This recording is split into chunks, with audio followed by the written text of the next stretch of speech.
இந்த வாரம் அதிரடியாக ஸ்கூல் டாஸ்க் வந்திருக்கு. உங்க எல்லாருக்கும் தெரியும். அதில் யார் யார் என்னென்ன ரோல் பண்ணுறீங்கன்னு உங்களுக்கு தெரியலன்னா ஒரு வாட்டி ஃபாஸ்ட்டாக சொல்லிடுறேன்.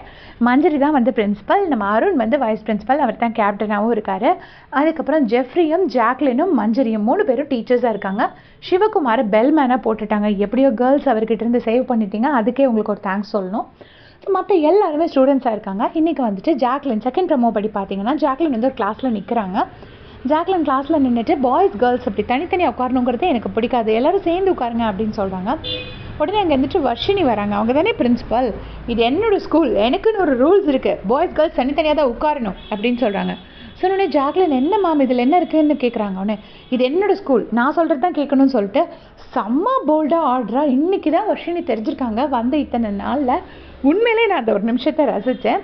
ஜாக்லினே ஒரு நிமிஷம் ஷாக் ஆகிட்டாங்க வர்ஷினி பண்ணதை பார்த்துட்டு.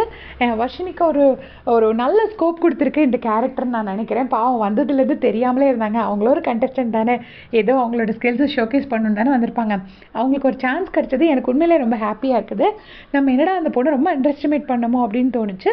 ஸோ ஜாக்லினும் ஷாக் ஆகுறாங்க. ஜாக்லினும் விடுற ஆள் கிடையாது. ஸோ டெஃபினட்டாக வர்ஷினிக்கு திரும்பி கொடுத்துருப்பாங்க. பட் என்ன கொடுத்துருக்காங்க நம்ம பொறுத்து இருந்தால் பார்க்கணும்.